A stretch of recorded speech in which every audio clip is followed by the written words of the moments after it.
ಸರ್ಕಾರಿ ದಾಖಲೆಗಳು ಅಂದರೆ ಸಾಮಾನ್ಯವಾಗಿ ನಮ್ಮ ಮನಸ್ಸಿಗೆ ಬರೋದು ದಪ್ಪನೆಯ ಕಡತಗಳು.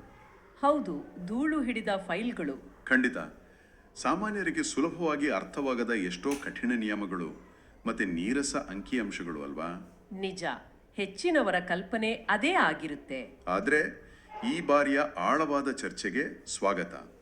ಇಂದಿನ ನಮ್ಮ ವಿಶ್ಲೇಷಣೆಯ ಕೇಂದ್ರ ಬಿಂದು ಆ ಎಲ್ಲ ಹಳೆಯ ಕಲ್ಪನೆಗಳನ್ನು ಸಂಪೂರ್ಣವಾಗಿ ಬುಡಮೇಲ್ ಮಾಡುವಂಥ ಒಂದು ರೋಚಕ ಮಾಹಿತಿಯ ಖಜಾನೆ. ಅಂದ್ರೆ ಇಂದಿನ ನಮ್ಮ ಮೂಲ ದಾಖಲೆ. ಹೌದು, ಅದೇ 239ನೇ CBD ಅಂದ್ರೆ ಸೆಂಟ್ರಲ್ ಬೋರ್ಡ್ ಆಫ್ ಟ್ರಸ್ಟೀಸ್ನ ಅಜೆಂಡಾ ಪುಸ್ತಕ. ಮೇಲ್ನೋಟಕ್ಕೆ ಇದೊಂದು ಆಡಳಿತಾತ್ಮಕ ಸಭೆಯ ಕಾರ್ಯಸೂಚಿಯಂತೆ ಕಂಡ್ರೂ ಕೂಡ ಪುಟಗಳನ್ನ ತಿರುಗಿಸ್ತಾ ಹೋದಂತೆ ಇದು ಭಾರತದ ಅತಿ ದೊಡ್ಡ ಸಾಮಾಜಿಕ ಭದ್ರತಾ ಸಂಸ್ಥೆಯಾದ EPFOನ ಭವಿಷ್ಯದ ಬೃಹತ್ ನೀಲನಕ್ಷೆಯಾಗಿ ತೆರೆದುಕೊಳ್ಳುತ್ತೆ. ಖಂಡಿತ. ಕೋಟ್ಯಾಂತರ ಉದ್ಯೋಗಿಗಳ ಬೆವರು ಮತ್ತು ಭವಿಷ್ಯದ ನಿಧಿಯನ್ನ ನಿರ್ವಹಿಸುವ ಈ ದೈತ್ಯ ಯಂತ್ರಾಂಗ ತಂತ್ರಜ್ಞಾನ ಮತ್ತೆ ಆಡಳಿತಾತ್ಮಕ ಸುಧಾರಣೆಗಳ ಮೂಲಕ ಹೇಗೆ ದಿಢೀರ್ ಕ್ರಾಂತಿಗೆ ಸಜ್ಜಾಗ್ತಿದೆ ಅನ್ನೋದನ್ನ ಎಳೆ ಎಳೆಯಾಗಿ ಬಿಡಿಸಿ ಅರ್ಥ ಮಾಡಿಕೊಳ್ಳೋದೇ ಇಂದಿನ ನಮ್ಮ ಪ್ರಮುಖ ಉದ್ದೇಶ. ಈ ಬೃಹತ್ ಆಧುನೀಕರಣದ ಹಿಂದಿನ ರೋಚಕ ಲೆಕ್ಕಾಚಾರಗಳನ್ನ ಬಹಳ ಸರಳವಾಗಿ ಉದಾಹರಣೆಗಳ ಸಮೇತ ನಮ್ಮ ಕೇಳುಗರಿಗೆ ತಿಳಿಸಿಕೊಡಲಿದ್ದೇವೆ. ಹೌದು, ನನ್ನೊಂದಿಗೆ ಈ ಮಾಹಿತಿಯ ಕಡಲನ್ನ ಮತಿಸಲು, ಈ ಅಂಕಿಅಂಶಗಳ ಹಿಂದಿನ ಅಸಲಿ ಕಥೆಯನ್ನ ವಿಶ್ಲೇಷಿಸಲು ತಜ್ಞರು ಜೊತೆಯಾಗಿದ್ದಾರೆ. ಈ ಸುದೀರ್ಘ ಹಾಗೂ ಕುತೂಹಲಕಾರಿ ಚರ್ಚೆಗೆ ಸ್ವಾಗತ. ಧನ್ಯವಾದಗಳು. ಈ ಬೃಹತ್ ಆರ್ಥಿಕ ಹಾಗೂ ಆಡಳಿತಾತ್ಮಕ ಬದಲಾವಣೆಗಳ ಬಗ್ಗೆ ವಿಶ್ಲೇಷಿಸಲು ನನಗೂ ಅತ್ಯಂತ ಕಾತುರವಿದೆ. ಸರಿ, ಹಾಗಾದ್ರೆ ನೇರವಾಗಿ ವಿಷಯಕ್ಕೆ ಬರೋಣ. ಖಂಡಿತ. ನೀವು ಆರಂಭದಲ್ಲಿ ಹೇಳಿದ ಹಾಗೆ ಈ CBT ಅಜೆಂಡಾ ದಾಖಲೆಗಳನ್ನ ಕೇವಲ ಸರ್ಕಾರದ ಲೆಕ್ಕಪತ್ರಗಳು ಅಂತ ಖಂಡಿತ ತಳ್ಳಿ ಹಾಕುವಂತಿಲ್ಲ. ಹೌದು, ಇದು ಇಡೀ ದೇಶದ ದುಡಿಯುವ ವರ್ಗದ ನಾಳೆಯ ಆರ್ಥಿಕ ಭದ್ರತೆಯ ಸ್ಪಷ್ಟ ದಿಕ್ಸೂಚಿ. ಒಂದು ಹಳೆಯ ಶೈಲಿಯ ಸರ್ಕಾರಿ ಸಂಸ್ಥೆ ತನ್ನೆಲ್ಲ ಮಿತಿಗಳನ್ನ ಮೀರಿ ತಂತ್ರಜ್ಞಾನ, ಕೃತಕ ಬುದ್ಧಿಮತ್ತೆ ಮತ್ತೆ ಜಾಗತಿಕ ಒಪ್ಪಂದಗಳನ್ನ ಬಳಸಿಕೊಂಡು ಭವಿಷ್ಯದ ಒಂದು ಸ್ಮಾರ್ಟ್ ಫಿನಾನ್ಷಿಯಲ್ ಇನ್ಸ್ಟಿಟ್ಯೂಷನ್ ಆಗಿ ಹೇಗೆ ರೂಪಾಂತರಗೊಳ್ತಿದೆ ಅನ್ನೋದು ಈ ದಾಖಲೆಗಳಲ್ಲಿ ಅಡಗಿರೋ ಅತಿ ದೊಡ್ಡ ವಿಸ್ಮಯ. ನಿಜ. ಈ ಪ್ರತಿಯೊಂದು ಬದಲಾವಣೆಯು ನೇರವಾಗಿ ಕಾರ್ಮಿಕರ ಜೇಬಿಗೆ, ಅವರ ಸಮಯದ ಉಳಿತಾಯಕ್ಕೆ ಮತ್ತೆ ಅವರ ನೆಮ್ಮದಿಗೆ ಸಂಬಂಧಿಸಿದೆ. ನಿಖರವಾಗಿ.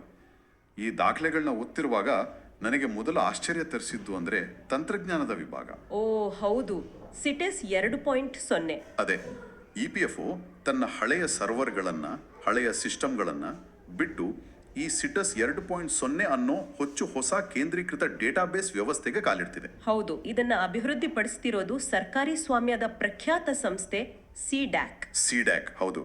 ಹೊಸ ಪೋರ್ಟಲ್ ಅಂದ್ರೆ ಕೇವಲ ವಿನ್ಯಾಸ ಬದಲಾಯಿಸೋದಲ್ಲ, ಇದರ ಹಿಂದಿನ ತಾಂತ್ರಿಕ ವೇಗ ನಿಜಕ್ಕೂ ಬೆರಗುಗೊಳಿಸುವಂತಿದೆ. ಖಂಡಿತ.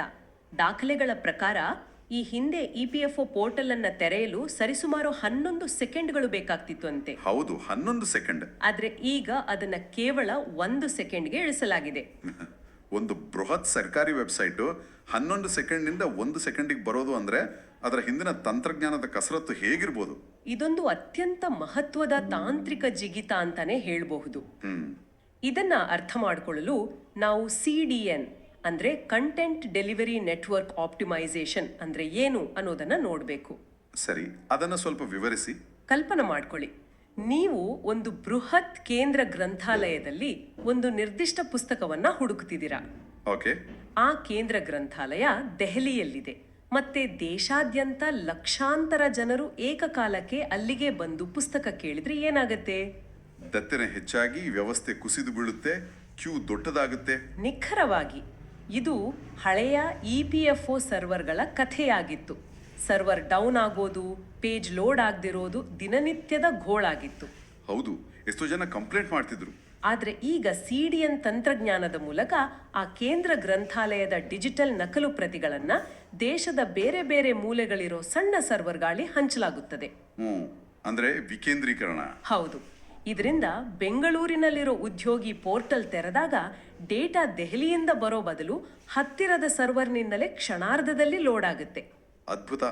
ಆ ಕಾರಣಕ್ಕಾಗಿಯೇ ಆ 11 ಸೆಕೆಂಡುಗಳ ವಿಳಂಬ ಈಗ ಕೇವಲ 1 ಸೆಕೆಂಡಿಗೆ ಇಳಿದಿದೆ. ಇದು ಅದ್ಭುತವಾದ ಉದಾಹರಣೆ. ಅಂದ್ರೆ ಬಳಕೆದಾರರಿಗೆ ಯಾವುದೇ ಅಡೆತಡೆ ಇಲ್ಲದೆ ಮಾಹಿತಿಯನ್ನ ತಲುಪಿಸುವ ವ್ಯವಸ್ಥೆ ಇದಾಗಿದೆ. ಹೌದು. ಇದೇ ತಂತ್ರಜ್ಞಾನದ ವಿಭಾಗದಲ್ಲಿ UAT ಅಂದ್ರೆ ಯೂಸರ್ ಅಕ್ಸೆಪ್ಟೆನ್ಸ್ ಟೆಸ್ಟಿಂಗ್ ಬಗ್ಗೆಯೂ ಉಲ್ಲೇಖವಿದೆ ಅಲ್ವಾ? ಖಂಡಿತ ಇದೆ. ಈ ಪರೀಕ್ಷೆಯ ಮೂಲಕ ಬರೋಬ್ಬರಿ 700ಕ್ಕೂ ಹೆಚ್ಚು ತಾಂತ್ರಿಕ ದೋಷಗಳನ್ನ ಅಥವಾ ಡಿಫೆಕ್ಟ್ಗಳನ್ನ ಗುರುತಿಸಿ ಸರಿಪಡಿಸಲಾಗಿದೆ ಅಂತ ಅಜೆಂಡಾ ಹೇಳುತ್ತೆ. ಹೌದು.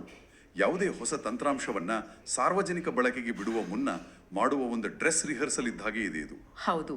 ಕೋಟ್ಯಾಂತರ ಜನರ ಆರ್ಥಿಕ ಡೇಟಾವನ್ನು ನಿರ್ವಹಿಸುವಾಗ ಯಾವುದೇ ಸಣ್ಣ ಲೋಪವಾದ್ರೂ ಅದು ದೊಡ್ಡ ವಿವಾದಕ್ಕೆ ಕಾರಣವಾಗುತ್ತೆ. ಹಾಗಾಗಿ ಈ ಯುಎಟಿ ಪ್ರಕ್ರಿಯೆ ಅತ್ಯಂತ ನಿರ್ಣಾಯಕವಾಗಿತ್ತು. ತಂತ್ರಜ್ಞಾನದ ವೇಗ ಮತ್ತೆ ನಿಖರತೆಯ ಬಗ್ಗೆ ಮಾತನಾಡಿದೆವು. ಆದರೆ ಈ ದಾಖಲೆಯಲ್ಲಿ ನನ್ನ ಕಣ್ಣು ಕುಕ್ಕಿದ ಭವಿಷ್ಯವನ್ನು ಬದಲಿಸಬಲ್ಲ ಅತಿ ದೊಡ್ಡ ವಿಚಾರ ಅಂದ್ರೆ ಯುಪಿಐ ಪ್ರಸ್ತಾಪ. ಹೌದು, PF ಹಣವನ್ನ UPI ಮೂಲಕ ಹಿಂಪಡೆಯುವ ಹೊಸ ಪ್ರಸ್ತಾಪ. ನಾವೆಲ್ಲರೂ ರಸ್ತೆ ಬದಿಯ ಚಾ ಅಂಗಡಿಯಿಂದ ಹಿಡಿದು ದೊಡ್ಡ ಮಾಲ್ಗಳವರೆಗೂ ದಿನನಿತ್ಯದ ವಹಿವಾಟಿಗೆ UPI ಬಳಸ್ತೀವಿ. ನಿಜ. ಆದರೆ ಈಗ ಜೀವಮಾನದ ಉಳಿತಾಯವಾದ PF ಕ್ಲೇಮ್ಗಳಿಗೂ UPI ತರ್ತಿದ್ದಾರೆ. ಇದು ಒಂದು ರೀತಿಯಲ್ಲಿ ಅಸಾಧ್ಯವಾದ ಕಲ್ಪನೆ ಎನಿಸಿದರೂ ಇದು ಜಾರಿಯಾದರೆ ಸಾಮಾನ್ಯ ಜನರಿಗೆ ಆಗುವ ಅನುಕೂಲದ ಬಗ್ಗೆ ನಿಮ್ಮ ವಿಶ್ಲೇಷಣೆ ಏನು? ಡಿಜಿಟಲ್ ಇಂಡಿಯಾದ ಅತಿ ದೊಡ್ಡ ಮೈಲುಗಲ್ಲುಗಳಲ್ಲಿ ಇದು ಒಂದಾಗ್ಲಿದೆ. ಇದುವರೆಗೂ PF ಕ್ಲೈಮ್ ಅಂದ್ರೆ ಬ್ಯಾಂಕ್ ಖಾತೆ ವಿವರ ನೀಡೋದು, ಹೌದು, IFSC ಕೋಡ್ ಪರಿಶೀಲನೆ, ಕ್ಯಾನ್ಸಲ್ ಮಾಡಿದ ಚೆಕ್ ಅಪ್ಲೋಡ್ ಮಾಡೋದು, ಬ್ಯಾಂಕ್ ರಜಾ ದಿನಗಳ ಅಡೆತಡೆ, ಹೀಗೆ ಹಲವು ಪ್ರಕ್ರಿಯೆಗಳಿದ್ವು. ತುಂಬಾನೇ ತಲೆನೋವಿನ ಕೆಲಸ ಅದು. ಆದ್ರೆ UPI ಮೂಲಕ ನೇರವಾಗಿ ನಿಮ್ಮ ವರ್ಚುವಲ್ ID ಬಳಸಿ ಹಣ ವರ್ಗಾವಣೆ ಮಾಡೋ ವ್ಯವಸ್ಥೆ ಬಂದ್ರೆ ಎಲ್ಲ ವಿಳಂಬಗಳು ಮಾಯವಾಗ್ತವೆ. ತಕ್ಷಣವೇ ಹಣ ಕೈ ಸೇರುತ್ತೆ. ವಾವ್! ಆದ್ರೆ ಇಲ್ಲಿ ಗಮನಿಸಬೇಕಾದ ಮುಖ್ಯ ಅಂಶ ಅಂದ್ರೆ ಭದ್ರತೆ. UPI ಎಷ್ಟು ವೇಗವೋ ವಂಚನೆಗಳು ಅಷ್ಟೇ ವೇಗವಾಗಿ ನಡೆಯುವ ಅಪಾಯವಿದೆ. ಹೌದು, ಅದೊಂದು ದೊಡ್ಡ ಆತಂಕ. ಯಾರೋ ನಮ್ಮ ಫೋನ್ ಕದ್ದು ಅಥವಾ OTP ಪಡೆದು ನಮ್ಮ ಸಂಪೂರ್ಣ PF ಹಣವನ್ನ UPI ಮೂಲಕ ಲಪಟಾಯಿಸಿದ್ರೆ ಗತಿ ಏನೋ ಅನ್ನೋ ಭಯ ಸಹಜವಾಗಿ ಕಾಡುತ್ತೆ. ಖಂಡಿತ. ಬಹುಶಃ ಇದೇ ಕಾರಣಕ್ಕೆ ಅವರು ಆರಂಭಿಕವಾಗಿ UPI ಪಾವತಿಯ ಮಿತಿಯನ್ನ ಕೇವಲ 25,000 ರೂಪಾಯಿಗೆ ನಿಗದಿಪಡಿಸಲು ಚರ್ಚಿಸಿದ್ದಾರೆ ಅಂತ ತೋರುತ್ತೆ. ನಿಮ್ಮ ಊಹೆ 100ಕ್ಕೆ 100 ನಿಖರವಾಗಿದೆ. ತಕ್ಷಣದ ವೈದ್ಯಕೀಯ ತುರ್ತು ಪರಿಸ್ಥಿತಿ ಅಥವಾ ಸಣ್ಣ ಪುಟ್ಟ ಆರ್ಥಿಕ ಅಗತ್ಯಗಳಿಗಾಗಿ ಮುಂಗಡ ಹಣ ಪಡೆಯಲು ಈ 25,000 ರೂಪಾಯಿಗಳ ಮಿತಿ ಅತ್ಯಂತ ಸೂಕ್ತವಾಗಿದೆ. ಒಂದು ಸೇಫ್ಟಿ ನೆಟ್ ತರ. ಹೌದು, ಇದೊಂದು ರೀತಿಯಲ್ಲಿ ಪ್ರಾಯೋಗಿಕ ಹಂತ. ಯಾವುದೇ ವಂಚನೆಗಳಿಲ್ಲದೆ ವ್ಯವಸ್ಥೆ ಸುಲಲಿತವಾಗಿ ನಡೀತಿದೆ ಅಂತ ಖಚಿತವಾದ ಬಳಿಕ ಭವಿಷ್ಯದಲ್ಲಿ ಈ ಮಿತಿಯನ್ನ ನಿಧಾನವಾಗಿ ಹೆಚ್ಚಿಸುವ ಯೋಜನೆ ಕೂಡ ಸಂಸ್ಥೆಯ ಮುಂದಿದೆ. ಭದ್ರತೆ ಮತ್ತೆ ವೇಗ ಎರಡನ್ನೂ ಬ್ಯಾಲೆನ್ಸ್ ಮಾಡುವ ಜಾಣ್ಮೆಯ ಹೆಜ್ಜೆ ಇದು. ಈ UPI ಪ್ರಸ್ತಾಪ ನಿಜಕ್ಕೂ ಕ್ರಾಂತಿಕಾರಿ. ಇದರ ಜೊತೆಗೆ ಈ ಹೊಸ ಪೋರ್ಟಲ್ನಲ್ಲಿ ನಾಮಿನೇಷನ್ ಬಗ್ಗೆನೂ ಕಠಿಣ ನಿಯಮಗಳನ್ನ ತರ್ತಿದ್ದಾರೆ ಅನ್ನೋದನ್ನ ನಾನು ಗಮನಿಸಿದೆ. ಹೌದು, ಅದು ಬಹಳ ಮುಖ್ಯವಾದ ಹೆಜ್ಜೆ. ಯಾವುದೇ ಉದ್ಯೋಗಿ ಪೋರ್ಟಲ್ಗೆ ಲಾಗಿನ್ ಆದಾಗ ನಾಮಿನಿ ವಿವರಗಳನ್ನ ಸೇರಿಸಲು ಮೊದಲಿಗೆ 5 ಬಾರಿ ಸಾಫ್ಟ್ ರಿಮೈಂಡರ್ ಬರುತ್ತೆ ಅಂತೆ. 5 ಬಾರಿ? ಹೌದು. ಒಂದು ವೇಳೆ ಉದ್ಯೋಗಿ ಆ 5 ಬಾರಿಯೂ ಅದನ್ನ ನಿರ್ಲಕ್ಷಿಸಿದ್ರೆ ನಂತರ ನಾಮಿನೇಷನ್ ಪ್ರಕ್ರಿಯೆ ಪೂರ್ಣಗೊಳಿಸದೆ ಮುಂದೆ ಹೋಗಲು ಸಾಧ್ಯವೇ ಇಲ್ಲದಂತೆ ಅದನ್ನ ಕಡ್ಡಾಯಗೊಳಿಸಲಾಗ್ತದೆ. ಇದು ಖಂಡಿತ ಬೇಕಿತ್ತು. ಹಾಗೆಯೇ ಜಾಯಿಂಟ್ ಡಿಕ್ಲರೇಷನ್ ಪ್ರಕ್ರಿಯೆಗಳಿಗಾಗಿ ಸಿಂಗಲ್ ವಿಂಡೋ ಅಥವಾ ಏಕಗವಾಕ್ಷಿ ವ್ಯವಸ್ಥೆಯನ್ನ ತಂದಿದ್ದಾರೆ. ಇದು ಉದ್ಯೋಗಿಗಳಿಗೆ ಹೇಗೆ ಲಾಭದಾಯಕ? ನೋಡಿ, ಈ ನಾಮಿನೇಷನ್ ಕಡ್ಡಾಯಗೊಳಿಸ್ತಿರೋದು ಕೇವಲ ನಿಯಮವಲ್ಲ, ಅದೊಂದು ಭಾವುಕ ಭದ್ರತೆ. ಎಷ್ಟೋ ಬಾರಿ ಉದ್ಯೋಗಿ ಆಕಸ್ಮಿಕವಾಗಿ ಮರಣ ಹೊಂದಿದಾಗ ನಾಮಿನಿ ಯಾರು ಅಂತ ನಿಗದಿಪಡಿಸದೇ ಇದ್ರೆ ಅಯ್ಯೋ, ಆ ಕುಟುಂಬ ಪರದಾಡ್ಬೇಕಾಗುತ್ತೆ. ಹೌದು, ಆ ಕುಟುಂಬ ಆ ಹಣ ಪಡೆಯಲು ಕೋರ್ಟ್ ಕಚೇರಿ ಅಂತ ಅಲೇಬೇಕಾಗುತ್ತೆ. ಆ ಕಣ್ಣೀರನ್ನ ತಪ್ಪಿಸಲು ಈ 5 ರಿಮೈಂಡರ್ಗಳ ವ್ಯವಸ್ಥೆ ಜಾರಿಗೆ ತರಲಾಗ್ತಿದೆ. ಬಹಳ ಒಳ್ಳೆಯ ನಿರ್ಧಾರ. ಇನ್ನು ಜಾಯಿಂಟ್ ಡಿಕ್ಲರೇಷನ್ ವಿಚಾರಕ್ಕೆ ಬಂದ್ರೆ ಉದ್ಯೋಗಿಯ ಹೆಸರು, ತಂದೆಯ ಹೆಸರು ಅಥವಾ ಹುಟ್ಟಿದ ದಿನಾಂಕದಲ್ಲಿ ಏನಾದರೂ ಅಕ್ಷರ ದೋಷವಿದ್ರೆ ಅದನ್ನ ತಿದ್ದಿಕೊಳ್ಳಲು ಉದ್ಯೋಗಿ ಮತ್ತೆ ಉದ್ಯೋಗದಾತ ಇಬ್ಬರು ಜಂಟಿಯಾಗಿ ಅರ್ಜಿ ಸಲ್ಲಿಸಬೇಕಿತ್ತು. ಮೊದಲೆಲ್ಲ ಇದು ಬಹಳ ತ್ರಾಸದಾಯಕ ಪ್ರಕ್ರಿಯೆ ಆಗಿತ್ತು. ಹೌದು, ಈಗ ಈ ಸಿಂಗಲ್ ವಿಂಡೋ ವ್ಯವಸ್ಥೆಯಿಂದಾಗಿ ಎಲ್ಲವೂ ಆನ್ಲೈನ್ನಲ್ಲಿ ಅತ್ಯಂತ ಸರಳವಾಗಿ ಮತ್ತೆ ಪಾರದರ್ಶಕವಾಗಿ ನಡೆಯುತ್ತೆ. ತಂತ್ರಜ್ಞಾನದ ವ್ಯವಸ್ಥೆ ಇಷ್ಟು ಬಲಗೊಳ್ತಿರುವಾಗ ಅದನ್ನು ನಿಭಾಯಿಸುವ ಮಾನವ ಸಂಪನ್ಮೂಲವು ಅಷ್ಟೇ ಸಮರ್ಥವಾಗಿರಬೇಕಲ್ವಾ? ಖಂಡಿತ. ಇಲ್ಲಿಯೇ ನಮ್ಮ ಚರ್ಚೆಯನ್ನ ಆಡಳಿತಾತ್ಮಕ ಬದಲಾವಣೆಗಳ ಕಡೆಗೆ ತಿರುಗಿಸೋಣ. ಈ ಅಜೆಂಡಾ ದಾಖಲೆಗಳಲ್ಲಿ ಸಂಸ್ಥೆಯೊಳಗಿನ ನೇಮಕಾತಿ ಮತ್ತೆ ಪರೀಕ್ಷೆಗಳ ಬಗ್ಗೆ ಸಾಕಷ್ಟು ಕುತೂಹಲಕಾರಿ ಮಾಹಿತಿ ಇದೆ. ಹೌದು, ಕೋವಿಡ್ ಸಮಯದ ನೇಮಕಾತಿಗಳ ಬಗ್ಗೆ. ಅದೇ ನೋಡಿ, ಕೋವಿಡ್ ಮಹಾಮಾರಿಯ ಕಷ್ಟದ ದಿನಗಳಲ್ಲೂ EPFO ತನ್ನ ಉದ್ಯೋಗಿಗಳಿಗೆ ಮುಂಬಡ್ತಿ ಮತ್ತೆ ಹೊಸ ನೇಮಕಾತಿಗಳನ್ನು ಮಾಡಿದೆ. ಆದರೆ ಈ ನೇಮಕಾತಿ ಪರೀಕ್ಷೆಗಳನ್ನು ನಡೆಸ್ತಿದ್ದ NTA ಅಂದರೆ ನ್ಯಾಷನಲ್ ಟೆಸ್ಟಿಂಗ್ ಏಜೆನ್ಸಿ ಸಂಸ್ಥೆ ತನಗೆ ಬೇರೆ ಪರೀಕ್ಷೆಗಳ ಹೊರೆ ಹೆಚ್ಚಾಗಿದೆ ಅನ್ನೋ ಕಾರಣ ನೀಡಿ ಇದ್ದಕ್ಕಿದ್ದಂತೆ ಆಡಳಿತಾತ್ಮಕ ಕಾರಣಗಳಿಂದ ಹಿಂದೆ ಸರಿದಿದೆ. ಹೌದು, ಆ ಸಮಯದಲ್ಲಿ ಅದು ದೊಡ್ಡ ಬಿಕ್ಕಟ್ಟು. ಆಗ EPFO ವಿಳಂಬ ಮಾಡದೆ ತಕ್ಷಣವೇ IBPS ಜೊತೆ ಹೊಸ ಒಪ್ಪಂದ ಮಾಡಿಕೊಂಡಿದೆ. ಇದು ಆಡಳಿತಾತ್ಮಕ ದಕ್ಷತೆಯನ್ನು ತೋರಿಸುತ್ತೆ. ಆದರೆ ಈ ಪರೀಕ್ಷೆಗಳನ್ನು ನಡೆಸಲು ತಗುಲುವ ವೆಚ್ಚದ ಲೆಕ್ಕಾಚಾರಗಳು ನನ್ನನ್ನು ನಿಜವಾಗ್ಲೂ ಬೆರಗುಗೊಳಿಸ್ತು. ಖಂಡಿತ ಆ ಅಂಕಿಅಂಶಗಳು ಯಾರಿಗಾದರೂ ಅಚ್ಚರಿ ಮೂಡಿಸ್ತವೆ. ಲಕ್ಷಾಂತರ ಅಭ್ಯರ್ಥಿಗಳು ಬರೆಯುವ ಒಂದು ರಾಷ್ಟ್ರೀಯ ಮಟ್ಟದ ಸ್ಪರ್ಧಾತ್ಮಕ ಪರೀಕ್ಷೆಯನ್ನ ಅತ್ಯಂತ ಸುರಕ್ಷಿತವಾಗಿ ಯಾವುದೇ ಪ್ರಶ್ನೆ ಪತ್ರಿಕೆ ಸೋರಿಕೆಯಾಗದಂತೆ ನಡೆಸೋದು ಇಂದಿನ ದಿನಗಳಲ್ಲಿ ಎಷ್ಟು ದುಬಾರಿ ಮತ್ತೆ ಸವಾಲಿನ ಕೆಲಸ ಅನ್ನೋದನ್ನ ಈ ವೆಚ್ಚದ ವಿವರಗಳು ನಮಗೆ ಸ್ಪಷ್ಟವಾಗಿ ತೋರಿಸ್ತವೆ. ಹೌದು, ಆ ವೆಚ್ಚದ ಪಟ್ಟಿಯನ್ನ ಬಿಡಿಸಿ ಹೇಳೋದಾದ್ರೆ, ಪ್ರಿಲಿಮಿನರಿ ಪರೀಕ್ಷೆ ಬರೆಯುವ ಒಬ್ಬ ಅಭ್ಯರ್ಥಿಗೆ ಕೇವಲ ಅರ್ಜಿ ಪ್ರಕ್ರಿಯೆಗಾಗಿ ₹450 ವೆಚ್ಚವಾದರೆ, ಹೌದು, ಆತನ ಬಯೋಮೆಟ್ರಿಕ್ ಪರಿಶೀಲನೆಗೆ ₹25 ಖರ್ಚಾಗುತ್ತೆ. ಇದಕ್ಕೆ GST ಪ್ರತ್ಯೇಕ. ಅಲ್ಲಿಗೆ ಪ್ರಿಲಿಮಿನರಿ ಪರೀಕ್ಷೆ ಕಥೆ ಮುಗೀತು. ನಿಜ. ಆದರೆ ಮೇನ್ಸ್ ಪರೀಕ್ಷೆಗೆ ಬಂದರೆ ಭದ್ರತೆ ಅನ್ನೋದು ಒಂದು ಕೋಟೆಯಂತಾಗುತ್ತೆ. ಹೌದು, ಮೇನ್ಸ್ ಪರೀಕ್ಷೆಯ ಭದ್ರತೆಯ ವೆಚ್ಚದ ವಿಶ್ಲೇಷಣೆ ಇನ್ನಷ್ಟು ಸೂಕ್ಷ್ಮವಾಗಿದೆ. ಆ ₹450 ಪ್ರಕ್ರಿಯೆ ಮತ್ತೆ ₹25 ಬಯೋಮೆಟ್ರಿಕ್ ಜೊತೆಗೆ ಭದ್ರತೆಗಾಗಿ ಹ್ಯಾಂಡ್ ಹೆಲ್ಡ್ ಮೆಟಲ್ ಡಿಟೆಕ್ಟರ್ ಮೂಲಕ ಪ್ರತಿಯೊಬ್ಬ ಅಭ್ಯರ್ಥಿಯನ್ನ ತಪಾಸಣೆ ಮಾಡಲು ₹32. ಓ, ಪರೀಕ್ಷಾ ಕೊಠಡಿಯಲ್ಲಿ ನಿರಂತರ CCTV ಕಣ್ಗಾವಲಿಗಾಗಿ ₹40.50 ಮತ್ತೆ ಯಾವುದೇ ರೀತಿಯ ಎಲೆಕ್ಟ್ರಾನಿಕ್ ಡಿವೈಸ್ ಅಥವಾ ಮೊಬೈಲ್ ನೆಟ್ವರ್ಕ್ ಕೆಲಸ ಮಾಡದಿರಲು ಜಾಮರ್ ಅಳವಡಿಸಲು ಪ್ರತಿಯೊಬ್ಬ ಅಭ್ಯರ್ಥಿಯ ತಲೆಗೆ ₹46 ವೆಚ್ಚವಾಗುತ್ತೆ. ಇದೆಲ್ಲ ಸೇರಿ ಅಂದ್ರೆ ಮೇನ್ಸ್ ಪರೀಕ್ಷೆ ಬರೆಯುವ ಕೇವಲ ಒಬ್ಬ ಅಭ್ಯರ್ಥಿಗೆ ಒಟ್ಟು ₹593.50 ಜೊತೆಗೆ GST ತಗಲುತ್ತೆ. ವಾವ್! ಇವೆಲ್ಲವನ್ನೂ ಸೇರಿಸಿದ್ರೆ ಈ ಸಂಪೂರ್ಣ ನೇಮಕಾತಿ ಪ್ರಕ್ರಿಯೆಗೆ EPFO ವಾರ್ಷಿಕವಾಗಿ ಸುಮಾರು ₹42 ಕೋಟಿ ವ್ಯಯಿಸ್ತಿದೆ. ಹೌದು, ಮೇಲ್ನೋಟಕ್ಕೆ ಇದು ಬಹಳ ದೊಡ್ಡ ಮೊತ್ತ ಅಂತ ಅನಿಸ್ಬೋದು. ಆದರೆ ಲಕ್ಷಾಂತರ ಕೋಟಿ ರೂಪಾಯಿಗಳ ನಿಧಿಯನ್ನ ನಿರ್ವಹಿಸಲು ಅತ್ಯುತ್ತಮ ಗುಣಮಟ್ಟದ ಪ್ರಾಮಾಣಿಕ ಮಾನವ ಸಂಪನ್ಮೂಲವನ್ನ ಆಯ್ಕೆ ಮಾಡಲು ಸಂಸ್ಥೆ ಈ ಮಟ್ಟದ ಹೂಡಿಕೆ ಮಾಡೋದು ಅನಿವಾರ್ಯ ಅಲ್ವಾ? ಖಚಿತವಾಗಿಯೂ ಇದು ಕೇವಲ ಖರ್ಚಲ್ಲ, ಇದೊಂದು ದೀರ್ಘಕಾಲೀನ ಹೂಡಿಕೆ. ತಪ್ಪಾದ ವ್ಯಕ್ತಿಗಳನ್ನು ನೇಮಿಸಿಕೊಂಡ್ರೆ ಭವಿಷ್ಯದಲ್ಲಿ ಆಗುವ ಆರ್ಥಿಕ ನಷ್ಟಗಳಿಗೆ ಹೋಲಿಸಿದ್ರೆ ಪರೀಕ್ಷಾ ಭದ್ರತೆಗಾಗಿ ವ್ಯಯಿಸುವ ಈ ₹42 ಕೋಟಿ ಅತ್ಯಲ್ಪ. ಒಪ್ಪುವಂತ ಮಾತು. ಇದೇ ಆಡಳಿತಾತ್ಮಕ ವಿಭಾಗದಲ್ಲಿ ವಿನಾಯಿತಿ ಪಡೆದ ಸಂಸ್ಥೆಗಳ ಬಗ್ಗೆಯೂ, ಅಂದರೆ ಎಕ್ಸೆಂಪ್ಟೆಡ್ ಎಸ್ಟಾಬ್ಲಿಷ್ಮೆಂಟ್ಸ್ ಬಗ್ಗೆಯೂ ಒಂದು ಬಲವಾದ ಪ್ರಸ್ತಾಪವಿದೆ. ಹೌದು, ನಮ್ಮ ಕೇಳುಗರ ಸ್ಪಷ್ಟತೆಗಾಗಿ ಹೇಳೋದಾದರೆ, ಕೆಲವು ದೊಡ್ಡ ದೊಡ್ಡ ಕಂಪನಿಗಳು ತಮ್ಮ ಉದ್ಯೋಗಿಗಳ PF ಹಣವನ್ನು ಸರ್ಕಾರಕ್ಕೆ ಕಟ್ಟುವ ಬದಲು ತಾವೇ ಒಂದು ಸ್ವಂತ ಟ್ರಸ್ಟ್ ರಚಿಸಿಕೊಂಡು ನಿರ್ವಹಿಸ್ತವೆ. ಹೌದು, ಕಾರ್ಪೊರೇಟ್ ಟ್ರಸ್ಟ್ಗಳು. ಈ ಟ್ರಸ್ಟ್ಗಳ ನಿಯಮಗಳಲ್ಲೂ ಭಾರಿ ಬದಲಾವಣೆ ತರಲಾಗಿದೆ. ಹೌದು, ಇಲ್ಲಿ ಈಸ್ ಆಫ್ ಡೂಯಿಂಗ್ ಬಿಸ್ನೆಸ್ ಅಥವಾ ಸುಗಮ ವ್ಯಾಪಾರದ ಪರಿಕಲ್ಪನೆಯನ್ನ ಅಳವಡಿಸಲಾಗಿದೆ. ಅಂದ್ರೆ ನಿಯಮಗಳನ್ನು ಸರಳಗೊಳಿಸಿದ್ದಾರೆ. ಹೌದು, ಮೊದಲೆಲ್ಲ ಈ ವಿನಾಯಿತಿ ಪಡೆದ ಟ್ರಸ್ಟ್ಗಳನ್ನು ನಿರ್ವಹಿಸಲು, ಅವರ ಲೆಕ್ಕಪತ್ರಗಳನ್ನು ನಿಯಂತ್ರಿಸಲು, ದಂಡ ವಿಧಿಸಲು ಅಥವಾ ನಿಯಮ ಮೀರಿದರೆ ರದ್ದುಗೊಳಿಸಲು 4 ಬೇರೆ ಬೇರೆ ಹಳೆ ನಿಯಮಾವಳಿಗಳು ಅಂದ್ರೆ SOPಗಳು ಇದ್ವು. 4 ಬೇರೆ ಬೇರೆ SOPಗಳು. ಇದರಿಂದ ಕಾರ್ಪೊರೇಟ್ ಕಂಪನಿಗಳಿಗೆ ಬಹಳ ಗೊಂದಲಗಳಾಗ್ತಿದ್ವು. ಈಗ 4 ಸಂಕೀರ್ಣ ನಿಯಮಗಳನ್ನ ಒಟ್ಟುಗೂಡಿಸಿ ಒಂದೇ ಸರಳೀಕೃತ ಮತ್ತೆ ಸ್ಪಷ್ಟವಾದ SOP ತರಲಾಗಿದೆ. ಈ ಹೊಸ SOPಯಲ್ಲಿ ಒಂದು ಪದ ನನ್ನ ಗಮನ ಸೆಳೆಯಿತು. ಅದೇ ರಿಸ್ಕ್ ಬೇಸ್ಡ್ ಆಡಿಟ್. ಹೌದು, ಇದನ್ನ ಓದಿದಾಗ ನನಗೊಂದು ಉದಾಹರಣೆ ನೆನಪಾಯಿತು. ಒಂದು ಹೈವೇ ಟೋಲ್ ಗೇಟ್ ಕಲ್ಪಿಸಿಕೊಳ್ಳಿ. ಓಕೆ. ಅಲ್ಲಿ ಬರುವ ಪ್ರತಿಯೊಂದು ಕಾರನ್ನ ನಿಲ್ಲಿಸಿ ಡಿಕ್ಕಿ ತೆಗೆದು ತಪಾಸಣೆ ಮಾಡ್ತಾ ಹೋದ್ರೆ ಕಿಲೋಮೀಟರ್ ಗಟ್ಟಲೆ ಟ್ರಾಫಿಕ್ ಜಾಮ್ ಆಗುತ್ತೆ. ಖಂಡಿತ ಆಗುತ್ತೆ.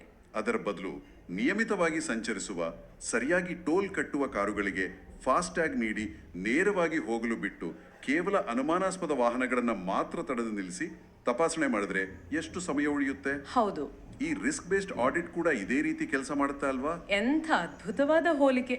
ನೀವು ಹೇಳಿದ್ದು 100ಕ್ಕೆ 100 ನಿಖರ. ಎಲ್ಲರಿಗೂ ಒಂದೇ ರೀತಿ ತೊಂದರೆ ಕೊಡುವ, ತಪ್ಪುಗಳನ್ನು ಹುಡುಕೋದನ್ನೇ ಕಾಯಕ ಮಾಡಿಕೊಳ್ಳುವ ಹಳೆಯ ಇನ್ಸ್ಪೆಕ್ಟರ್ ರಾಜ್ ವ್ಯವಸ್ಥೆ ಇದಲ್ಲ. ಉತ್ತಮವಾಗಿ ಕಾರ್ಯನಿರ್ವಹಿಸುವ, ಸರಿಯಾಗಿ ರಿಟರ್ನ್ ಸಲ್ಲಿಸುವ ಮತ್ತೆ ನಿಗದಿತ ಬಡ್ಡಿ ದರವನ್ನ ಉದ್ಯೋಗಿಗಳಿಗೆ ನೀಡುತ್ತಿರುವ ಟ್ರಸ್ಟ್ಗಳಿಗೆ ಆಡಿಟ್ ವಿಚಾರದಲ್ಲಿ ವಿನಾಯಿತಿ ನೀಡಲಾಗುತ್ತೆ. ಇದು ಪ್ರಾಮಾಣಿಕ ಕಂಪನಿಗಳಿಗೆ ಪ್ರೋತ್ಸಾಹ ನೀಡುತ್ತೆ. ಹೌದು, ವ್ಯವಸ್ಥೆಯ ಮೇಲಿನ ನಂಬಿಕೆಯನ್ನ ಹೆಚ್ಚಿಸುತ್ತೆ. ಆದ್ರೆ ಇಲ್ಲಿ ಒಂದು ಕಟ್ಟುನಿಟ್ಟಿನ ಷರತ್ತು ಕೂಡ ಇದೆ. ನಿಯಮ ಸಡಿಲಗೊಳಿಸಿದ ಮಾತ್ರಕ್ಕೆ ಉದ್ಯೋಗಿಗಳ ಹಣದ ಜೊತೆ ಚೆಲ್ಲಾಟವಾಡುವಂತಿಲ್ಲ. ಹೌದು, ಆ ಷರತ್ತು ಓದಿದಾಗ ಈ ವ್ಯವಸ್ಥೆಯ ಕಠಿಣತೆ ಅರ್ಥ ಆಯಿತು. ಈ ಟ್ರಸ್ಟ್ಗಳು ಉದ್ಯೋಗಿಗಳ ಹಣವನ್ನ ಕೇವಲ ಬ್ಯಾಂಕ್ನಲ್ಲಿಡದೆ ಷೇರುಪೇಟೆ, ಮ್ಯೂಚುವಲ್ ಫಂಡ್ ಅಥವಾ ಸಾಲ ಪತ್ರಗಳಲ್ಲಿ ಹೂಡಿಕೆ ಮಾಡ್ತವೆ. ಹೌದು. ಒಂದು ವೇಳೆ ಆ ಹೂಡಿಕೆಯಲ್ಲಿ ನಷ್ಟವಾದರೆ ಏನಾಗುತ್ತೆ? ಈ ಹಿಂದಿನ ಕಾಲದಲ್ಲಿ ಇಂತಹ ನಷ್ಟಗಳಾದಾಗ ಉದ್ಯೋಗಿಗಳಿಗೆ ಸೇರಬೇಕಾದ ಬಡ್ಡಿ ಹಣದಲ್ಲಿ ಕಡಿತವಾಗುವ ಅಪಾಯವಿತ್ತು. ಅಯ್ಯೋ. ಆದರೆ ಈಗಿನ ಹೊಸ ನಿಯಮದ ಪ್ರಕಾರ ಟ್ರಸ್ಟ್ನ ಯಾವುದೇ ಹೂಡಿಕೆಯಲ್ಲಿ ಅಸಲು ಅಥವಾ ಬಡ್ಡಿಯ ನಷ್ಟ ಆದರೆ ಆ ಸಂಪೂರ್ಣ ನಷ್ಟವನ್ನ ಉದ್ಯೋಗದಾತರು ಅಂದ್ರೆ ಆ ಕಂಪನಿಯ ಮಾಲೀಕರು ಕೇವಲ 2 ತಿಂಗಳೊಳಗೆ ತಮ್ಮ ಸ್ವಂತ ಜೇಬಿನಿಂದ ಭರಿಸಬೇಕು.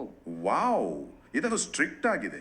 ಹೌದು, ಹೂಡಿಕೆಯ ನಿರ್ಧಾರ ಟ್ರಸ್ಟ್ನದ್ದಾಗಿರ್ಬೋದು, ಆದರೆ ನಷ್ಟದ ಹೊಣೆಗಾರಿಕೆ ಮಾತ್ರ ಕಂಪನಿದೇ ಆಗಿರುತ್ತೆ. ಉದ್ಯೋಗಿಗಳ ಹಣಕ್ಕೆ ಯಾವುದೇ ರೀತಿಯ ಆಂಚು ಬರದಂತೆ ತಡೆಯುವ ಅತ್ಯಂತ ಪ್ರಬಲವಾದ ರಕ್ಷಣಾ ಕವಚ ಇದಾಗಿದೆ.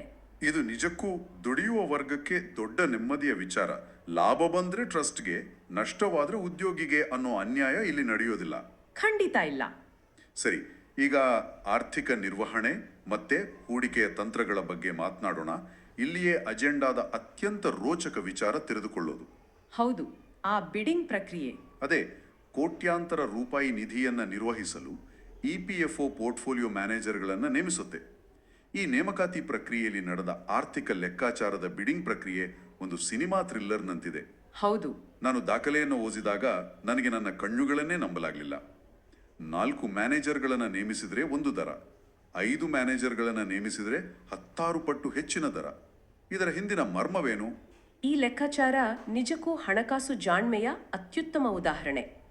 ಇನ್ವೆಸ್ಟ್ಮೆಂಟ್ ಕಮಿಟಿಯು ಹೂಡಿಕೆಗಳನ್ನು ನಿರ್ವಹಿಸಲು ಪೋರ್ಟ್ಫೋಲಿಯೋ ಮ್ಯಾನೇಜರ್ಗಳನ್ನು ಆಯ್ಕೆ ಮಾಡುವಾಗ ಬಿಡಿಂಗ್ ಪ್ರಕ್ರಿಯೆ ನಡೆಸಿತು. ಓಕೆ. ವಿಶ್ಲೇಷಣೆಯ ಪ್ರಕಾರ ಮೊದಲ 4 ಮ್ಯಾನೇಜರ್ಗಳನ್ನು ನೇಮಿಸಿದರೆ ಅವರಿಗೆ ನೀಡಬೇಕಾದ ಒಟ್ಟು ಶುಲ್ಕ ವಾರ್ಷಿಕ ಕೇವಲ 13 ಕೋಟಿ ರೂಪಾಯಿಗಳು. 13 ಕೋಟಿ. ಆದರೆ ಅದೇ 5 ಮ್ಯಾನೇಜರ್ಗಳನ್ನು ನೇಮಿಸಲು ಹೋದ್ರೆ ಆ ವೆಚ್ಚ ಏಕಾಏಕಿ 252 ಕೋಟಿ ರೂಪಾಯಿಗಳಿಗೆ ಏರಿಕೆ ಆಗುತ್ತೆ ಅನ್ನೋದು ಬಹಿರಂಗವಾಯಿತು. 13 ಕೋಟಿಯಿಂದ 252 ಕೋಟಿ, ಇದು ನಂಬಲಾಗದ ವ್ಯತ್ಯಾಸ. ಹೌದು. ಕೇವಲ ಒಬ್ಬ ಹೆಚ್ಚುವರಿ ಮ್ಯಾನೇಜರ್ನಿಂದ 239 ಕೋಟಿ ರೂಪಾಯಿಗಳಷ್ಟು ದರ ಹೇಗೆ ಹೆಚ್ಚಾಗಲು ಸಾಧ್ಯ? ಬಿಡ್ಡಿಂಗ್ ಪ್ರಕ್ರಿಯೆಯ ಸ್ವರೂಪವೇ ಅದಕ್ಕೆ ಕಾರಣ. ಮೊದಲ 4 ಬಿಡ್ಡಾರರು ನಿರ್ದಿಷ್ಟ ಶುಲ್ಕ ಅಥವಾ ಅತ್ಯಂತ ಕಡಿಮೆ ಶೇಕಡಾವಾರು ದರವನ್ನು ನಮೂದಿಸಿರಬಹುದು. ಸರಿ. ಆದರೆ 5ನೇ ಬಿಡ್ಡಾರ ನಿರ್ವಹಿಸುವ ಒಟ್ಟು ಆಸ್ತಿಯ ಮೇಲೆ ಹೆಚ್ಚಿನ ಶೇಕಡಾವಾರು ಕಮಿಷನ್ ಕೇಳಿರ್ತಾನೆ. ಸರ್ಕಾರಿ ನಿಯಮಾವಳಿಗಳ ಪ್ರಕಾರ 5ರನ್ನು ಆಯ್ಕೆ ಮಾಡಿದ್ರೆ ಆ 5ನೇ ವ್ಯಕ್ತಿ ಕೇಳಿದ ಗರಿಷ್ಠ ದರವನ್ನೇ ಉಳಿದವರಿಗೂ ಅನ್ವಯಿಸಬೇಕಾದ ಪರಿಸ್ಥಿತಿ ಬರಬಹುದು. ಓ, ಹಾಗಾಗಿ ಎಲ್ಲರ ರೇಟ್ ಜಾಸ್ತಿ ಆಗುತ್ತೆ. ಹೌದು, ಅಥವಾ ಸಂಪೂರ್ಣ ವೆಚ್ಚದ ಸರಾಸರಿ ಏಕಾಏಕಿ ಗಗನಕ್ಕೇರಬಹುದು. ಈ ಭಾರಿ ವ್ಯತ್ಯಾಸವನ್ನ ತಕ್ಷಣವೇ ಗ್ರಹಿಸಿದ ಇನ್ವೆಸ್ಟ್ಮೆಂಟ್ ಕಮಿಟಿ ಅತ್ಯಂತ ಜಾಣ್ಮೆಯಿಂದ 5ನೇ ಮ್ಯಾನೇಜರ್ ಅನ್ನ ಕೈಬಿಟ್ಟು ಕೇವಲ 4 ಮ್ಯಾನೇಜರ್ಗಳನ್ನ ಮಾತ್ರ ಉಳಿಸಿಕೊಳ್ಳುವ ಕಠಿಣ ನಿರ್ಧಾರ ಮಾಡಿತು. ಕೇವಲ ಅಂಕಿ ಅಂಶಗಳ ಹಿಂದೆ ಹೋಗದೆ ಪ್ರಾಯೋಗಿಕವಾಗಿ ಯೋಚಿಸಿದ ಇನ್ವೆಸ್ಟ್ಮೆಂಟ್ ಕಮಿಟಿಯ ಬುದ್ಧಿವಂತಿಕೆಯನ್ನು ಮೆಚ್ಚಲೇಬೇಕು. ಖಂಡಿತ ಮೆಚ್ಚಬೇಕು. ಅಲ್ಲದೆ ಕೇವಲ 4 ಜನರ ನಡುವೆ ಮಾತ್ರ ಹಣವನ್ನು ಹಂಚೋದ್ರಿಂದ ಅವರಿಗೂ ದೊಡ್ಡ ಮೊತ್ತದ ಹಣ ನಿರ್ವಹಿಸಲು ಸಿಗುತ್ತೆ, ಉತ್ತಮ ಪೈಪೋಟಿ ಇರುತ್ತೆ, ಮತ್ತೆ ಹೆಚ್ಚಿನ ಆದಾಯ ತಂದುಕೊಡಲು ಪ್ರೇರಣೆ ಸಿಗುತ್ತೆ. ಹೌದು. ಇನ್ನು ಇವರ ಹೂಡಿಕೆಯ ಮೇಲಿನ ಆದಾಯ ಹೇಗಿದೆ? ನಮ್ಮ ನಿರೀಕ್ಷೆಯ ಮೊತ್ತವನ್ನು ತಲುಪಿದೆಯಾ? ಖಂಡಿತ. ದಾಖಲೆಗಳ ಪ್ರಕಾರ ಸಾಲ ಪತ್ರಗಳ ಹೂಡಿಕೆಯಲ್ಲಿ ಕನಿಷ್ಠ 7.30% ಆದಾಯ ಬರಬೇಕು ಅನ್ನೋ ಗುರಿ ನಿಗದಿಪಡಿಸಲಾಗಿತ್ತು. Bench mark. ಹೌದು. ನಮ್ಮ ಮ್ಯಾನೇಜರ್ಗಳಾದ SBI ಶೇಕಡ 7.34 ಮತ್ತು UTI ಶೇಕಡ 7.37% ಆದಾಯವನ್ನು ತಂದುಕೊಡುವ ಮೂಲಕ ನಿಗದಿತ ಗುರಿಗಿಂತ ಉತ್ತಮ ಸಾಧನೆ ಮಾಡಿವೆ. ವಾವ್, ಇದು ಒಳ್ಳೆ ಸಾಧನೆ. ಹೌದು. ಇದು EPFOನ ಹೂಡಿಕೆ ತಂತ್ರಗಳು ಸುರಕ್ಷಿತ ಹಾಗೂ ಲಾಭದಾಯಕ ಹಾದಿಯಲ್ಲಿವೆ ಅನ್ನೋದನ್ನ ದೃಢಪಡಿಸುತ್ತೆ. ಬಹಳ ಆಶಾದಾಯಕವಾದ ವಿಚಾರ. ಈಗ ನಮ್ಮ ಚರ್ಚೆಯನ್ನ ದೇಶದ ಗಡಿಯಿಂದ ಆಚೆಗೆ ಜಾಗತಿಕ ಮಟ್ಟಕ್ಕೆ ತೆಗೆದುಕೊಂಡು ಹೋಗೋಣ. ಖಂಡಿತ. DCC ಒಪ್ಪಂದ. ಹೌದು, ಭಾರತ ಮತ್ತೆ ಯುನೈಟೆಡ್ ಕಿಂಗ್ಡಮ್ ನಡುವೆ ಆಗಿರುವ ಡಬಲ್ ಕಾಂಟ್ರಿಬ್ಯೂಷನ್ಸ್ ಕನ್ವೆನ್ಷನ್ ಅಂದ್ರೆ DCC ಒಪ್ಪಂದದ ಬಗ್ಗೆ ಅಜೆಂಡಾದಲ್ಲಿ ವಿಶೇಷ ಉಲ್ಲೇಖವಿದೆ. ಇದನ್ನ ಓದಿದಾಗ ನನಗೆ ನಮ್ಮ IT ಉದ್ಯೋಗಿಗಳ ನೆನಪಾಯಿತು. ಹೌದು. ಉದಾಹರಣೆಗೆ ಬೆಂಗಳೂರಿನ ಸಮೀರ್ ಅನ್ನೋ ಟೆಕ್ಕಿ ಲಂಡನ್ಗೆ ಪ್ರಾಜೆಕ್ಟ್ ಮೇಲೆ ಹೋದ್ರೆ ಈ ಒಪ್ಪಂದ ಆತನಿಗೆ ಹೇಗೆ ಲಾಭದಾಯಕವಾಗುತ್ತೆ? ಈ ಜಾಗತಿಕ ಒಪ್ಪಂದವು ವಲಸೆ ಕಾರ್ಮಿಕರಿಗೆ, ವಿಶೇಷವಾಗಿ ಸಮೀರ್ನಂತಹ IT ಉದ್ಯೋಗಿಗಳಿಗೆ ಮತ್ತೆ ಅವರನ್ನು ಕಳುಹಿಸುವ ಕಂಪನಿಗಳಿಗೆ ಒಂದು ದೊಡ್ಡ ವರದಾನ. ಹೇಗೆ ಅಂತ ವಿವರಿಸ್ತೀರಾ? ಈ ಹಿಂದೆ ಭಾರತೀಯ ಕಂಪನಿಯೊಂದು ತನ್ನ ಉದ್ಯೋಗಿಯನ್ನ UKಗೆ ಕೆಲ ವರ್ಷಗಳ ಮಟ್ಟಿಗೆ ಕಳಿಸಿದ್ರೆ ಆ ಉದ್ಯೋಗಿ ಭಾರತದ EPFOಗೂ PF ಕಟ್ಟಬೇಕಿತ್ತು. ಓಕೆ. ಮತ್ತೆ UKಯ ನ್ಯಾಷನಲ್ ಇನ್ಶೂರೆನ್ಸ್ ಅನ್ನು ಅಲ್ಲಿನ ಸಾಮಾಜಿಕ ಭದ್ರತಾ ವ್ಯವಸ್ಥೆಗೂ ಹಣ ಪಾವತಿಸಬೇಕಿತ್ತು. ಎರಡೂ ಕಡೆ. ಹೌದು, ಎರಡೂ ಕಡೆ ಹಣ ಕಡಿತವಾದ್ರೆ ಆತನ ಕೈ ಸೇರುವ ಸಂಬಳ ಬಹಳ ಕಡಿಮೆ ಆಗ್ತಿತ್ತು. ಕಂಪನಿಗೂ ಎರಡೂ ಕಡೆ ವಂತಿಗೆ ಕಟ್ಟುವ ಹೊರೆ ಇತ್ತು. ಇದು ಬಹಳ ದೊಡ್ಡ ಹೊರೆ. ಆದ್ರೆ ಈ DCC ಒಪ್ಪಂದದ ನಂತರ ಸಮೀರ್ ಕೇವಲ ಭಾರತದಲ್ಲಿ PF ಕಟ್ಟಿದ್ರೆ ಸಾಕು, UKಯಲ್ಲಿ ವಿನಾಯಿತಿ ಸಿಗತ್ತೆ. ಎಕ್ಸಲೆಂಟ್. ಇದು ಸಾವಿರಾರು ಭಾರತೀಯ ಉದ್ಯೋಗಿಗಳಿಗೆ ಮತ್ತೆ IT ಕಂಪನಿಗಳಿಗೆ ಕೋಟ್ಯಾಂತರ ರೂಪಾಯಿಗಳನ್ನು ಉಳಿಸುತ್ತೆ. ಜಾಗತಿಕ ಮಟ್ಟದಲ್ಲಿ ಭಾರತದ ಆರ್ಥಿಕ ಪ್ರಭಾವ ಬೆಳೆಯುತ್ತಿರೋದರ ಸಂಕೇತ ಇದು. ನಿಜಕ್ಕೂ ಇದೊಂದು ಹೆಮ್ಮೆಯ ವಿಚಾರ. ಇದರ ಜೊತೆಗೆ ದೇಶದೊಳಗೆ ಉದ್ಯೋಗ ಸೃಷ್ಟಿಗೆ ಪ್ರೋತ್ಸಾಹ ನೀಡಲು PM ವಿಕಸಿತ್ ಭಾರತ್ ರೋಜ್ಗಾರ್ ಯೋಜನೆಯನ್ನು ತರಲಾಗ್ತಿದೆ. ಹೊಸ ಉದ್ಯೋಗಿಗಳನ್ನು ನೇಮಿಸಿಕೊಳ್ಳುವ ಕಂಪನಿಗಳಿಗೆ ಆರ್ಥಿಕ ಪ್ರೋತ್ಸಾಹ ನೀಡುವ ಯೋಜನೆ ಇದು. ಹೌದು. ಹಾಗೆ ಆಡಳಿತಾತ್ಮಕ ವಿವಾದಗಳನ್ನು ಬಗೆಹರಿಸಲು ES 2025 ಅಂದ್ರೆ ಎಂಪ್ಲಾಯಿ ಎನ್ರೋಲ್ಮೆಂಟ್ ಸ್ಕೀಮ್ ಅನ್ನೋ ಅಮ್ನೆಸ್ಟಿ ಯೋಜನೆಯನ್ನು ಕೂಡ ನವೆಂಬರ್ 1ರಿಂದ ಜಾರಿಗೆ ತರ್ತಿದ್ದಾರೆ. ಹೌದು, ಅದೊಂದು ಕ್ಷಮಾದಾನ ಯೋಜನೆ. ಈ ಅಮ್ನೆಸ್ಟಿ ಯೋಜನೆ ಅಂದ್ರೆ ಏನು ಮತ್ತೆ ಇದರಿಂದ ಉದ್ಯೋಗದಾತರಿಗೆ ಏನೋ ಲಾಭ? ನೋಡಿ, EPFO ಕಾಯ್ದೆಯ ಸೆಕ್ಷನ್ 7A, 7B, 7C ಅಡಿಯಲ್ಲಿ ಅದೆಷ್ಟೋ ಕಂಪನಿಗಳ ಮೇಲೆ PF ಹಣ ಕಟ್ಟದಿದ್ದಕ್ಕಾಗಿ ದಶಕಗಳಿಂದ ಕಾನೂನು ಹೋರಾಟಗಳು ನಡೀತಾನೇ ಇರ್ತವೆ. ಹೌದು, ಕೋರ್ಟ್ ಕೇಸ್ಗಳು. ಕೋರ್ಟ್ಗಳಲ್ಲಿ ವರ್ಷಾನುಗಟ್ಲೆ ಸಮಯ ಮತ್ತೆ ಹಣ ವ್ಯರ್ಥವಾಗುತ್ತೆ. ಈ EES 2025 ಒಂದು ರೀತಿಯಲ್ಲಿ ಉದ್ಯೋಗದಾತರಿಗೆ ನೀಡ್ತಿರೋ ಕ್ಷಮಾದಾನ ಅಥವಾ ಸಮಾಧಾನ ಯೋಜನೆ. ಅಂದ್ರೆ ಸೆಟಲ್ಮೆಂಟ್ ತರಹ. ಹೌದು, ಹಳೆಯ ತಪ್ಪುಗಳನ್ನ ಅಂದ್ರೆ ಈ ಹಿಂದೆ ಉದ್ಯೋಗಿಗಳ ಹೆಸರನ್ನ ನೋಂದಾಯಿಸದೇ ಇದ್ರೆ ಅದನ್ನ ತಾವಾಗಿಯೇ ಒಪ್ಪಿಕೊಂಡು ನಿಗದಿತ ದಂಡ ಕಟ್ಟಿ ಕಾನೂನು ಪ್ರಕ್ರಿಯೆಗಳಿಂದ ಮುಕ್ತರಾಗಿ ವ್ಯವಸ್ಥೆ ಒಳಗೆ ಸೇರ್ಪಡೆಗೊಳ್ಳಲು ಇದೊಂದು ಉತ್ತಮ ಅವಕಾಶ. ಇದರಿಂದ ಕಂಪನಿಗಳಿಗೂ ನೆಮ್ಮದಿ, ಸರ್ಕಾರಕ್ಕೂ ಬರಬೇಕಾದ ಬಾಕಿ ಹಣ ಬರುತ್ತೆ. ನಿಖರವಾಗಿ. ಕಾನೂನು ಹೋರಾಟಗಳಿಂದ ಆಗುವ ವಿಳಂಬವನ್ನ ತಪ್ಪಿಸುವ ಪ್ರಾಯೋಗಿಕ ಹೆಜ್ಜೆ ಇದು. ಆದರೆ ಈ ಎಲ್ಲ ಸಕಾರಾತ್ಮಕ ಬೆಳವಣಿಗೆಗಳ ನಡುವೆ ದಾಖಲೆಗಳಲ್ಲಿರೋ ಒಂದು ಕಳವಳಕಾರಿ ವಿಷಯ ನನ್ನನ್ನು ಕಾಡ್ತು. ಇನ್ಆಪರೇಟಿವ್ ಅಕೌಂಟ್ಸ್ ಬಗ್ಗೆ ತಾನೆ? ಹೌದು, ಲಕ್ಷಾಂತರ ಮಂದಿಯ PF ಖಾತೆಗಳು ಬಳಕೆಯಾಗದ ಖಾತೆಗಳು ಅಥವಾ ಇನ್ಆಪರೇಟಿವ್ ಅಕೌಂಟ್ಸ್ ಆಗಿ ಉಳಿದುಕೊಂಡಿವೆ.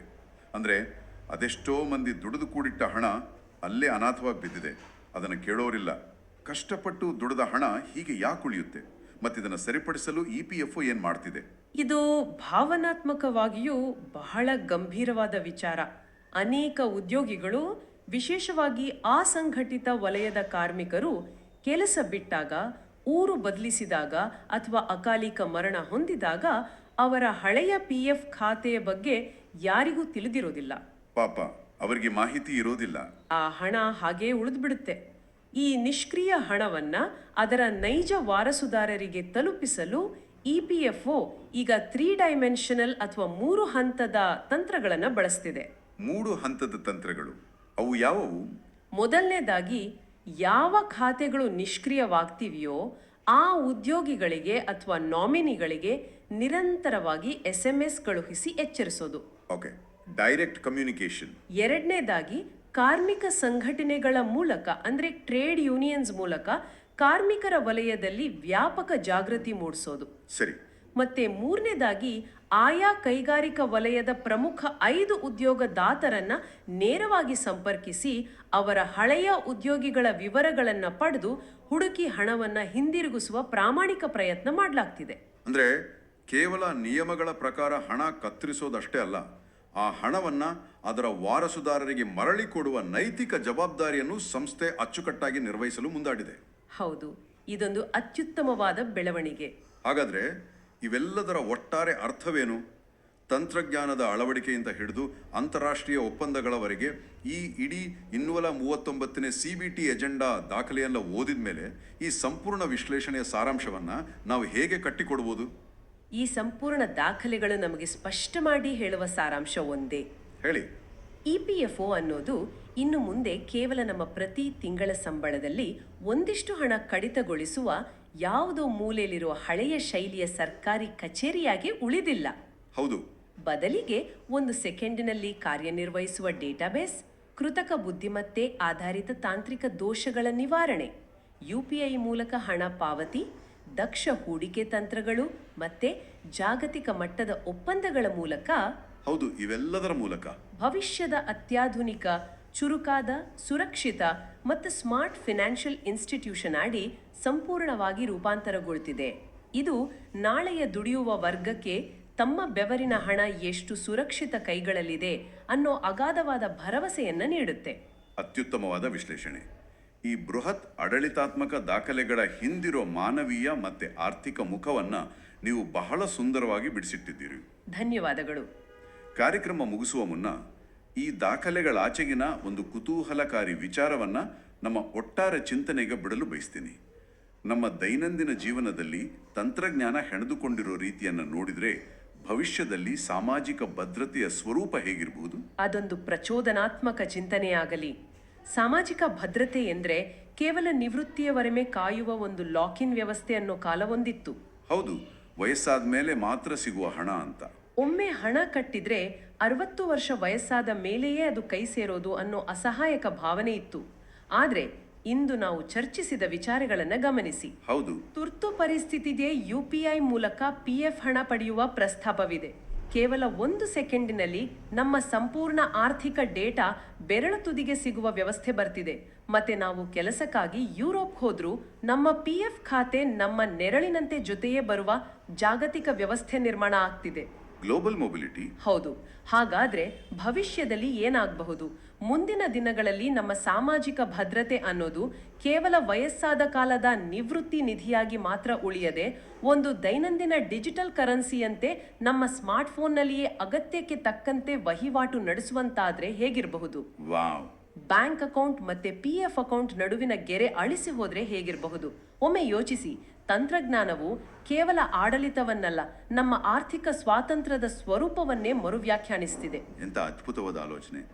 ನಮ್ಮ ಸಾಮಾಜಿಕ ಭದ್ರತೆ ನಮ್ಮ ಬೆರಳು ತುದಿಯಲ್ಲೇ ಪ್ರತಿದಿನದ ಡಿಜಿಟಲ್ ಕರೆನ್ಸಿಯಂತೆ ಲಭ್ಯವಾದರೆ ತುರ್ತು ಪರಿಸ್ಥಿತಿಗಳಲ್ಲಿ ಯಾರ ಮುಂದೆಯೂ ಕೈಯೊಡುವ ಪ್ರಮೇಯವೇ ಬರೋದಿಲ್ಲ. ಬದುಕು ಎಷ್ಟು ಸುಲಭವಾಗಬಹುದು ಅಲ್ವಾ? ಖಂಡಿತ. ಈ ಹೊಸ ಆಲೋಚನೆಯೊಂದಿಗೆ ಇಂದಿನ ಈ ಆಳವಾದ ವಿಶ್ಲೇಷಣೆಯನ್ನ ಇಲ್ಲಿಗೆ ಮುಕ್ತಾಯಗೊಳಿಸ್ತಿದ್ದೇವೆ. ಕೇವಲ ಅಂಕಿಅಂಶಗಳಾಗಿದ್ದ ಈ ಜಟಿಲವಾದ ಸರ್ಕಾರಿ ದಾಖಲೆಗಳನ್ನ ಇಷ್ಟು ಸರಳವಾಗಿ ಉದಾಹರಣೆಗಳೊಂದಿಗೆ ಮತ್ತೆ ಕುತೂಹಲಕಾರಿಯಾಗಿ ಬಿಡಿಸಿಟ್ಟಿದ್ದಕ್ಕಾಗಿ ತಜ್ಞರಿಗೆ ತುಂಬ ಹೃದಯದ ಧನ್ಯವಾದಗಳು. ಈ ಅದ್ಭುತ ಚರ್ಚೆಗಾಗಿ ನಿಮಗೂ ಧನ್ಯವಾದಗಳು. ನಮ್ಮ ಕೇಳುಗರಿಗೂ ಧನ್ಯವಾದಗಳು. ಹೊಸ ವಿಷಯಗಳೊಂದಿಗೆ ಮತ್ತೊಂದು ಆಸಕ್ತಿದಾಯಕ ಮಾಹಿತಿಯ ಖಜಾನೆಯೊಂದಿಗೆ ಮುಂದಿನ ವಿಶ್ಲೇಷಣೆಯಲ್ಲಿ ಮತ್ತೆ ಭೇಟಿಯಾಗೋಣ. ಅಲ್ಲಿಯವರೆಗೂ ಹೊಸತನವನ್ನು ಕಲಿಯುತ್ತೀರಿ, ಪ್ರಶ್ನಿಸುತ್ತೀರಿ. ನಮಸ್ಕಾರ.